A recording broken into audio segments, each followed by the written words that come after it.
আপনাকে কেন আটক করছে কেন?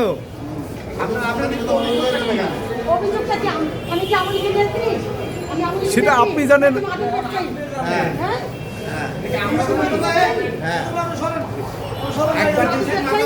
মাদক মামলা দিয়ে রিলিজ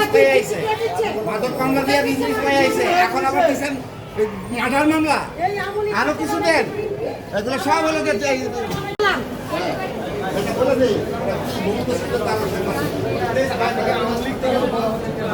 আমি কি আমলি কে কোনো না কোনো একটা খুঁজেন আমি আমলি কে কোনো নিয়ে দিই সত্তরটা কিছু জমি নিয়ে অনলাইন জমি হচ্ছে একটা এগুলো আমার কাছে